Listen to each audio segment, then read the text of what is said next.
Hello everybody, this is Gar from PreQuilt and thanks for dropping by. This video we're going to learn how to use some of the basic functionalities of PreQuilt. So I'm going to give you a quick tour of the app. I'm here on my dashboard and I'm on the Quilts tab right here. I'm going to create a new quilt by clicking this button over here. And I have the option to create the rectangle grid or the on point or equilateral. I'm going to use the rectangle and I'm going to keep it as 5 inches by 5 inches as the finished size. Now I'm going to just jump in here and show you some of the basic things. For example, we're going to just show how to add a block to this grid over here. So to do that, you want to, let's say I want to add a block over here. I would just click this cell, and now the cell is blue, which indicates that it's selected. So it's ready to add any block I want in this cell. So I'm going to open up the blocks panel, and I'm going to add this HST, which is the default block every time you create a new design. Now, if you want to deselect it, you can just click it again, or you can just click anywhere outside here, or you can press the escape key. Okay. I'm going to add some more blocks like here. And you can also select by clicking the columns or the rows. You can also select by dragging to create like a area. Okay, so you can also add a block using the reverse order as well. So let me show you. I'm going to clear everything first by clicking the infinity sign, and then I'm going to go over here and then clicking on clear reset. So this time, rather than selecting the cell first, I'm going to click on the HST and then apply the HST to any area that I want, like that. So to get out of the this kind of mode right here, you just click anywhere outside of the grid, okay? Or you can just press escape on your keyboard. So let's delete this, okay? And you could clear everything like this, or you could press the delete key on your keyboard, which I'll do right here. Like that. Okay, so that's how you would add a block to the grid. This time, let's add the HST in more of a intentional, with more of a design in mind. So I'm going to add the HST block to these 4 cells. Okay, I'm going to deselect by clicking outside here. And I'm going to apply a rotation to this cell right here by clicking onto this, and then I'll deselect, and then I'll apply a rotation here, click it twice for 180, and then I'm going to click it 3 times this time. Okay, and you can also deselect by pressing escape on your keyboard. Okay, so we have these 4 blocks added, but I want to apply the same type of rotation to fill the entire grid. So let's select these 4 blocks and click over here to the copy and paste. So I want to copy this. And so I'm going to paste it over here. Okay. You can also right click and then go to paste like that. Okay. And then we're going to copy this. And this time I'm going to paste by using my keyboard. I'm on a Mac, so I'm going to press Command V. If you're on a PC, just do Control V. So that fills our entire grid with the HST and with some rotation to the blocks. Let's push this design a little bit further this time And let's create a custom block, and we'll swap out that block with the existing HST. Okay, so let's click on here to make a custom block. This brings up our block editor. You'll see the canvas area over here has these little checkers. This indicates that the block is completely empty right now. So what you want to do is you want to make sure that the entire canvas is filled with one of these shapes. So I'm going to add a square, and I'm just going to fill that in. Okay. So now we don't see any of the checkers, which indicates that the block is completely filled. And we're going to add like a little bar right to the top here. We're going to use the same shape, but this time we're going to stretch it out. And we're going to link this shape to this black right here, which is called color tag B. So I'll explain what color tags are in just a little bit. I want to also include this bar in the bottom part here. So this time I'm going to use a shortcut to clone that shape. Okay. And I'm going to give this a name. I'll just call this bar. And I'll save this. Okay. So now we're ready to swap out the HSTs with this new block we created. So I'm going to click this 100 times because this indicates that the block is being used 100 times in the grid. And then I'm just going to add this new block to the grid. As you can see, the bar is now filled in, and it also respected the rotations that we've added to the HST block, which was really handy because you could easily swap out multiple blocks to experiment with how things would look while respecting the rotation. Let's keep going with this design, and I'm going to clone this block. Okay.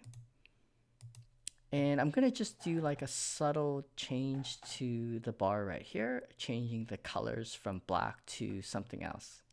So I'm going to go back to the block editor. Okay. So I want to link this black color to this color tag C, which is KO.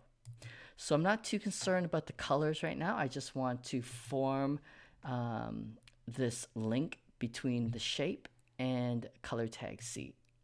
So now both of these shapes are linked to color tag C. And now when I edit the colors, okay, so I'm just going to roll over. As I'm changing the colors from Kona, the different solids from Kona, they are both updating. So this is a really handy way to experiment with colors.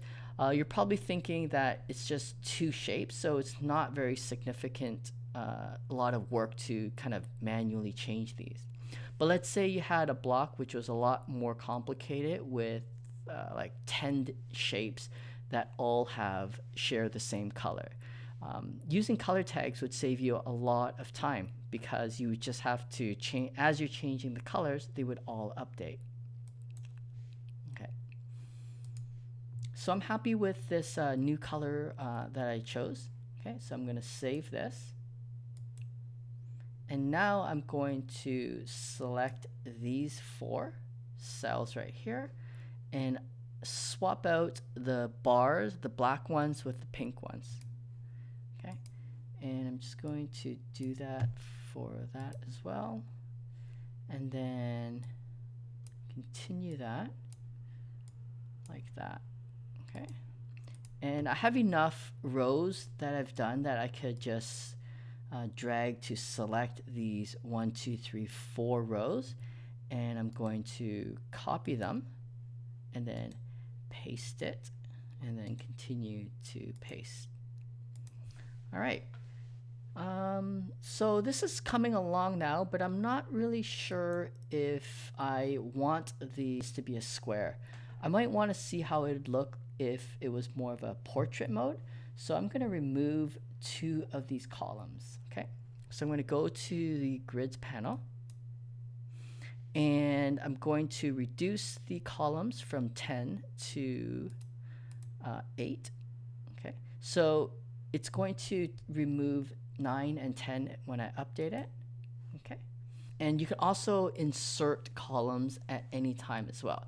So let's say I wanted a new column between 1 and 2. I could just right click, or I can just click on this and then click on the options. And very similar to a spreadsheet, I can just insert after. So it inserted this new column between 1 and 3. And I could also resize this column. Okay. And I can just resize that to 1 inch. Okay. So that was just to demonstrate that you could change the grid system. It's very flexible. You could add rows and columns even while you're in the design mode. So I'm going to remove this column. Okay. And actually, I'm kind of thinking that I want this to be a square. So I'm just going to insert 2 columns back in here. And then I'm going to copy these and then paste that back in here. So now we have a square back again. So I am now going to show you how to merge some cells so that way we can create like a panel in the middle. So I want to create like a big block over here. Each block is 5 inches. So I want to create a block that's 10 inches by 10 inches. So I'm going to select these 4 cells, and then I'm going to head over here to this merge button right here, and I'm going to click on merge. So now I have this really big cell, okay, that's 10 inches by 10 inches here. Okay, so rather than creating a block from custom, I'm just going to import one of the blocks that we have in our PreQuilt library. So I'm going to go back to the blocks panel, and I'm going to import or load blocks. Okay, so you could load blocks from the PreQuilt library, or if you have any blocks that you've created, you can load them from here. Okay, so we are going to pick some blocks, maybe this one, and this one. Okay, so I'm not really sure which one I want at this point, but I kind of like these for the panel. Okay, so now just like previously, I'm going to select the cell, and then I'm going to add to quilt. And now we have this little problem here. The block, as you can see, is 5 inches by 5 inches, but the cell is 10 inches by 10 inches. So we get this little warning label telling us that there's some size discrepancy between the block and the cell. So there's 2 ways to resolve this. We can click onto this, and because the ratio of the block and the cell are the same, it's going to give us some possible like easy solutions that PreQuilt can help us handle. We can create a new block that's custom, or we can edit this block, which will bring us the block editor. Okay, and we could also scale it up. It knows that, so it says here, since the ratio of the block and the cells are the same, you could scale this block up by 100%. And so we can just click here and it would automatically scale the block for us. Great. So now we have the block right here, and it even scaled it up for us over here. So let's do it to another block this time. I'm going to delete this. Okay. I'm going to delete that block. And this time I'm going to add this block to it. Okay. So rather than clicking the cell this time, I want to show you an alternative way to scale blocks. So I'm going to click on here for more options and go down to scale and resize. Okay, so the block right now is 5 inches, and I know that the cell is 10 inches, so I can just update this to 10 and it automatically updates the height for you. Okay, so there you go. So now we have this block is also now 10 inches by 10 inches. Let's also do it to this one as well. So resize, okay, 10 inches, okay, and we're done. So let's kind of just go through those 3 blocks and see which one looks better. I like this one more, but I wish that the black was more of a pink, so that way it works nicer because the adjacent blocks to the top and the sides and the bottom are pink. So let's go in here and edit this block. So I could right click and go to edit this block, or I can go over there. Okay, so this brings up the block editor. I want to switch out the black to the pink. So I can manually select this and then go to link and go to here. But that's a little bit tedious. So we're going to just right click on any of these black shapes. So like this one right here. So I can just click it once and then right click. And it knows that I right clicked on a black shape. So it asks us if we want to select all instances, which is 19 of them. So that saved us a lot of clicks by using that shortcut. And now I can just link them all to the pink. Now I can save that. And now I think it does look nicer. I like the pink, but I don't like how these corner squares are forming this weird shape with the top, with these bars right here. So I'm going to go back to the block editor. And I'm just going to click this and then delete it. There's a shortcut if you press the delete key on your keyboard.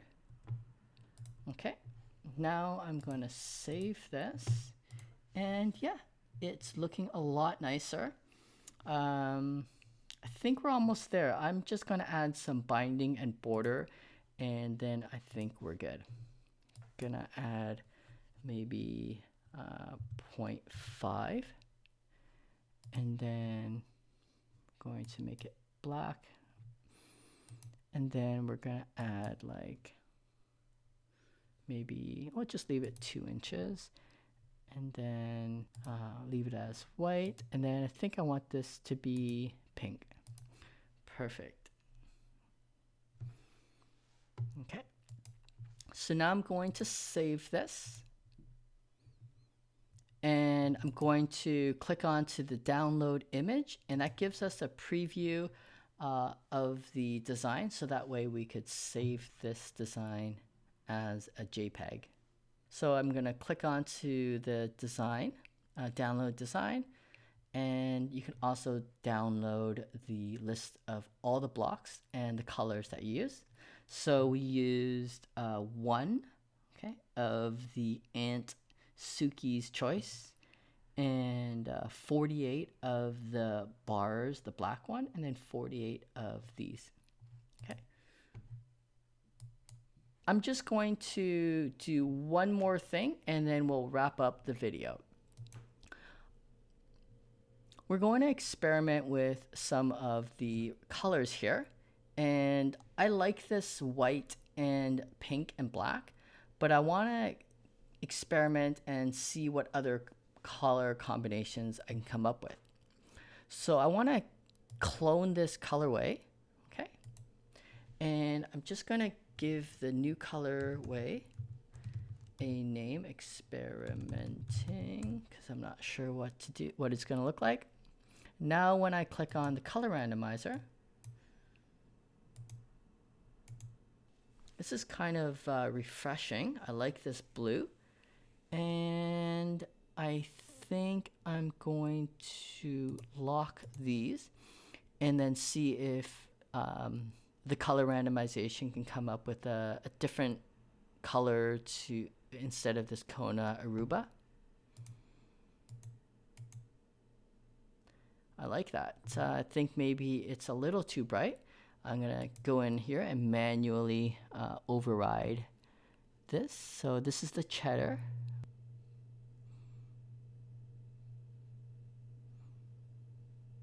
I think I'm gonna go with the goldfish. All right, so now we can compare. So let's say I want to change this now to like an aqua, feels like an aqua colorway. And I can compare that to the original colorway. Okay, so which one do I like better? I think I like the original a little bit more still, but it's a good way to experiment with colors using the colorway and then just continuing to clone them, and that way you can kind of compare which one you like. So that's it. I'm just going to save this and close this file, which will bring me back to the dashboard. Okay, and now that I'm here in the dashboard, I'm just going to give the quilt a proper name. Kind of feels like basket weaving. Okay. So yeah, I think that wraps it up. I hope that this gives you a basic understanding of how PreQuilt works, and I'm sure there are other things that I could have covered, but I wanted to keep the video short enough but not too short. So I'm gonna end the video now, and if you have any questions of if I missed anything, or if you want us to cover anything else in future videos, let us know in the comments. And thank you so much for watching. I will see you in the next video.